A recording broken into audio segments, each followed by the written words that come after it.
Je voudrais donc apporter une petite réflexion sur un événement qui s'est passé en Israël au temps du roi Josaphat. Josaphat a été un roi pieux.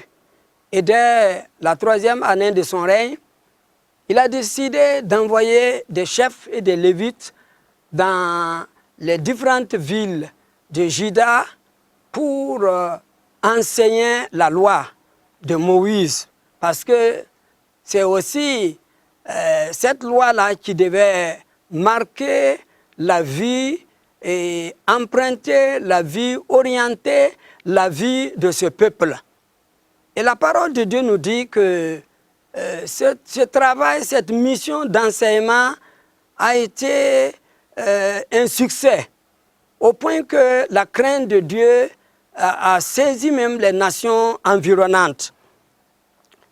Et pendant ce temps, au moment où ce roi cherchait la faveur de Dieu de toute façon à être agréable à Dieu et à entraîner le peuple de Dieu à sa suite dans la crainte de Dieu, voilà qu'un jour, on lui dit, des peuples se sont levés contre toi et ils viennent pour te livrer la guerre. En réalité, il s'agissait de 3 nations, des fils d'Ammon, des fils de Moab et les Maonites. Donc, 3 nations, chacun ayant constitué une forte armée, et ils ont monté une coalition pour venir attaquer le roi Josaphat. Lorsque Josaphat a appris l'histoire, lorsqu'il a appris cette nouvelle, la parole de Dieu nous dit qu'il a été effrayé. Sans doute qu'il a été aussi paniqué, ne sachant que faire. Mais il s'est ressaisi et il a décidé de convoquer un jeûne et une prière nationale. Et la parole de Dieu nous dit que les gens sont venus de toutes les villes de Juda et aussi de Jérusalem. Et ils se sont retrouvés à Jérusalem au temple. À cette occasion, le roi Josaphat est venu lui-même et il a décidé de diriger cette prière d'intercession et de supplication. C'était aussi leur manière de lutter contre les ennemis.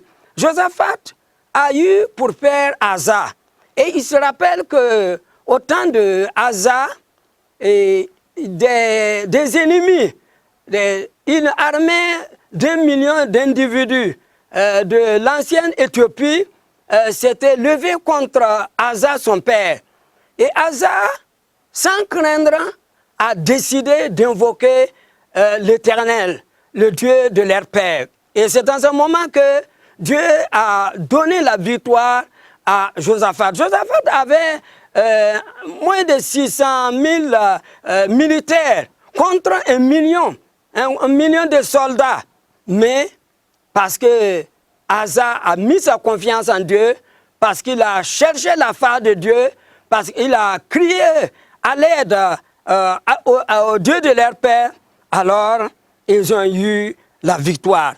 Et voilà pourquoi Josaphat va s'inspirer de l'exemple de son père Asa.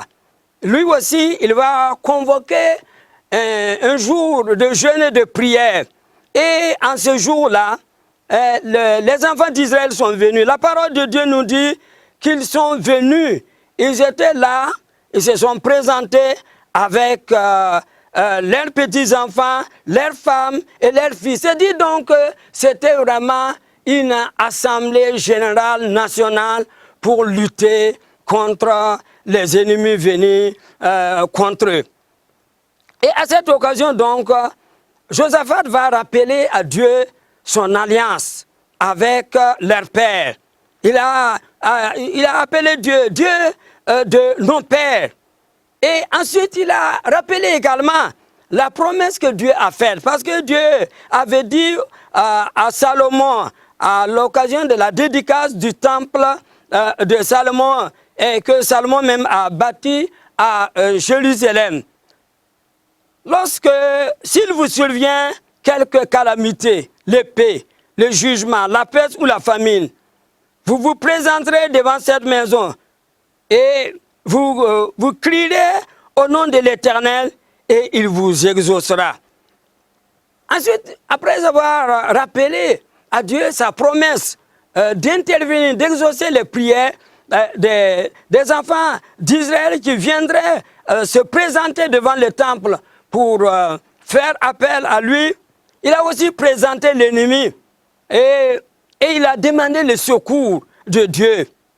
Pendant qu'ils étaient là, en train de prier, d'intercéder, de demander grâce, de présenter leur culpabilité, de demander pardon pour leurs offenses, il est dit simplement qu'un homme de Dieu, nommé Jacques Azel, a reçu de Dieu un message. Et dans ce message, Dieu a décidé qu'il prendrait lui-même la responsabilité du combat sur lui. Et effectivement, ça a été le cas. Dieu leur a dit simplement, allez-y contre vos ennemis. Mais le combat, c'est mon affaire. Et après avoir entendu cette parole de Dieu, ils ont rendu grâce, ils se sont prosternés, ils ont remercié Dieu et ils ont commencé une organisation. Ils ont mis Josaphat s'est entendu avec le peuple et ils ont décidé que des chanteurs, des musiciens avec des instruments de musique vont prendre les devants de l'armée. Ils vont être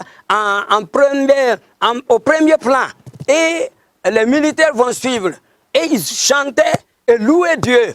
Et la parole de Dieu nous dit que dès le moment où ils ont commencé à louer Dieu, Dieu lui-même va placer une embuscade contre les trois armées. Et les trois armées ont été battues. On ne sait pas ce qui s'est passé, mais il est dit simplement que les deux armées se sont tournées contre la troisième armée. Et ils l'ont complètement écrasée. Et après que ces deux armées ont fini de détruire la troisième armée, ce sont ces deux autres armées qui vont se retourner les unes contre les autres. Et ils se sont neutralisés. Ils se sont éliminés. Et lorsque les enfants d'Israël, lorsque l'armée de Josaphat va s'approcher de ce qu'il était convenu d'appeler le champ de bataille, ce qu'ils ont vu, ce sont des cadavres. Ils sont allés et ils ont commencé à dépouiller les cadavres. Ils ont eu un butin impressionnant. Pendant 3 jours, ils se sont livrés au pillage du butin. Et le 3e jour, c'était un jour d'action de grâce. Et après cela, ils sont rentrés à Jérusalem. Que le nom de Dieu soit glorifié. Je crois que cette histoire peut nous inspirer. Je crois que cette calamité du Covid-19 doit provoquer une union générale pour un combat.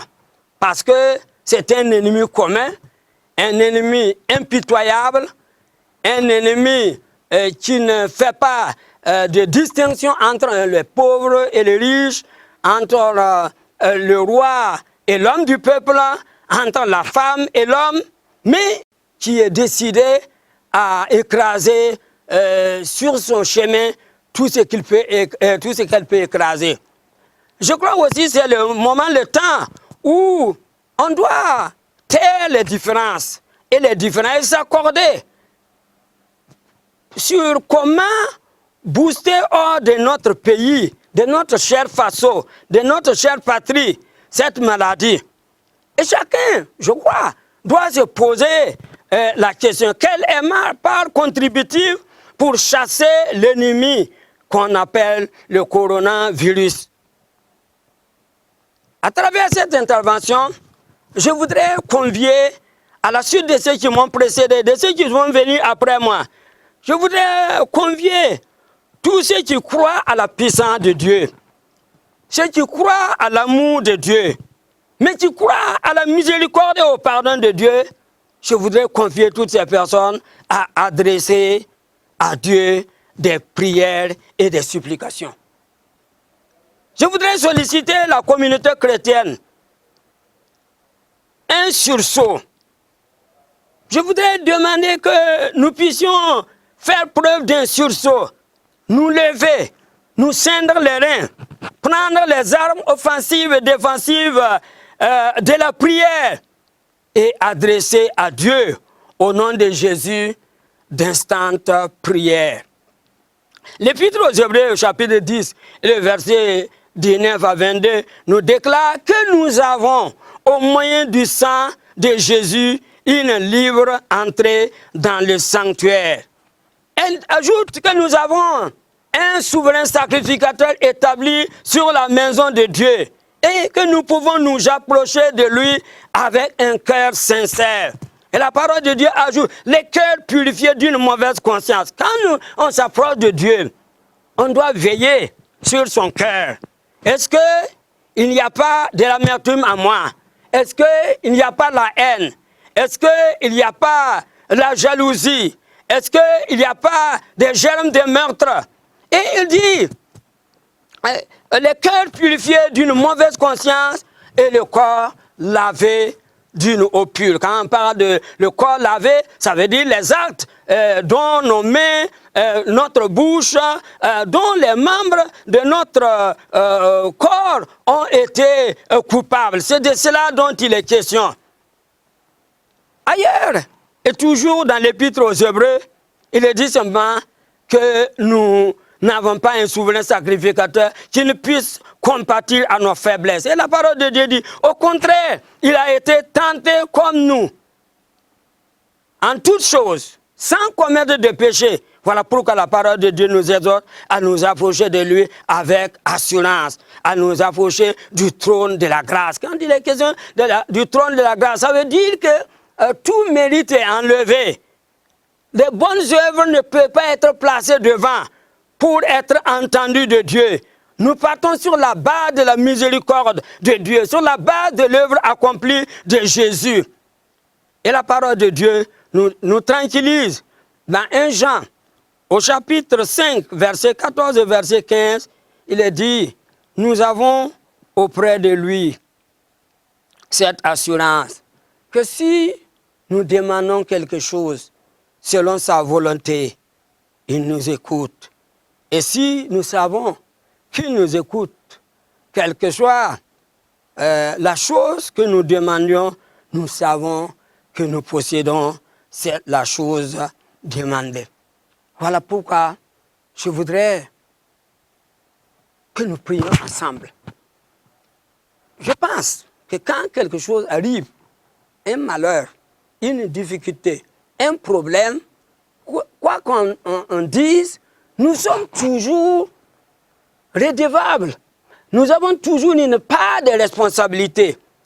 Et lorsque, comme la parole de Dieu nous exhorte de nous approcher avec un cœur sincère, nous allons dans un premier temps demander pardon à Dieu pour nos péchés. Et si nous le faisons, il va nous entendre, il va nous écouter, et il va nous être favorable.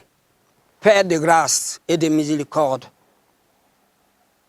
ta parole dit, qui ne pêche pas, qui connaît sa culpabilité. Et le psalmiste dit, pardonne-moi la culpabilité que j'ignore. Nous venons à toi dans notre culpabilité, dans nos péchés, et nous demandons grâce. Que le sang de Jésus, qui est versé pour nous, pour les coupables, parce que Jésus dit qu'il n'est pas venu pour les justes, mais il est venu pour les méchants, il est venu pour les coupables, il est venu pour les pécheurs. Que son sang nous purifie, purifie nos cœurs, purifie nos mains, lave nos corps du sang, par le sang de Jésus, afin que nos prières puissent être agréables. Dieu de grâce et de compassion, exauce nos prières pour la gloire de ton nom. Je voudrais que nous prions également. Nous rendions grâce à Dieu. Parce que dans le passé, il a manifesté sa grâce à notre endroit.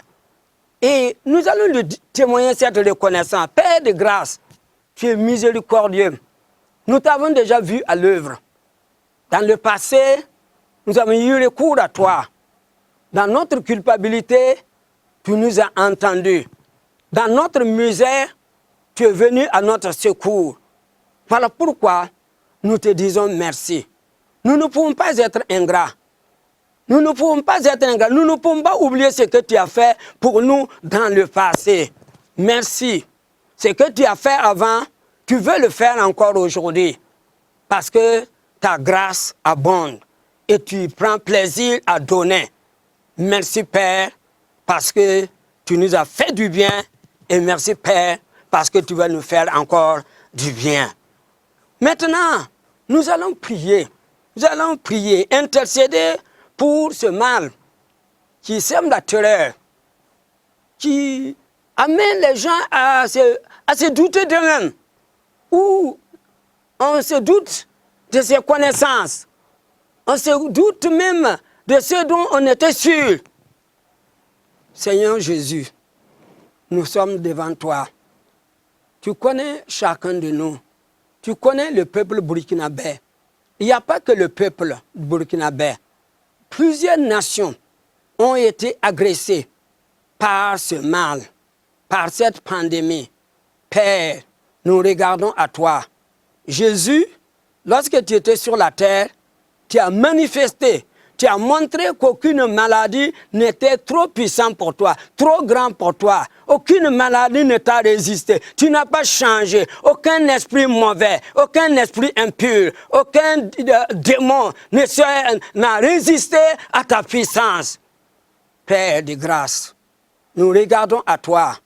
Nous regardons à toi. Nous t'invoquons. Nous faisons appel à ta miséricorde. Nous faisons appel à ton amour. Nous faisons appel à ta puissance. Nous faisons appel à la puissance dont tu as fait preuve lorsque tu es sorti vainqueur de la tombe. Après qu'on t'a enterré, ou après que tu es resté 3 jours, tu es sorti de la tombe. Tu as manifesté ta puissance. Tu n'as pas changé. Étends ton bras. Étends ton bras. Étends ton bras. Apporte la grâce, apporte le salut, apporte la délivrance. Jésus, là où l'homme échoue, tu réussis toujours parce que ta puissance s'élève au-dessus de toute autre puissance.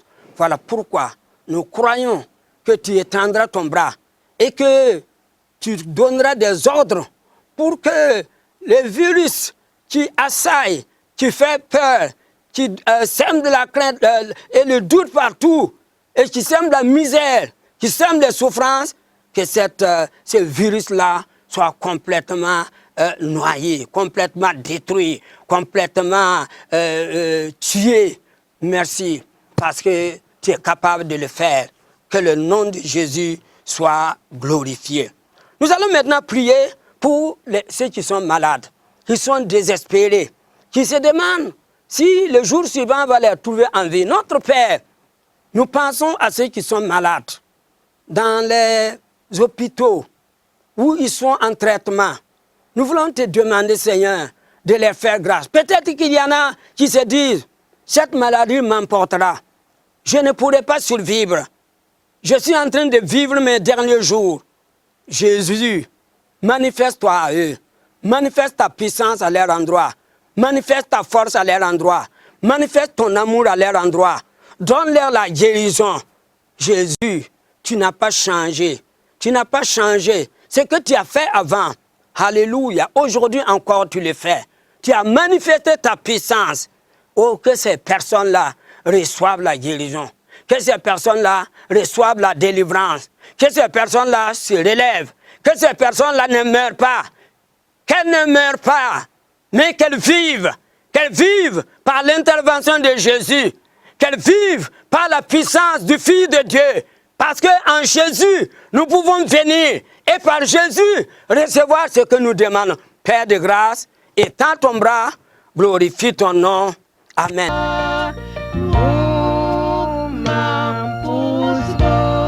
Jésus.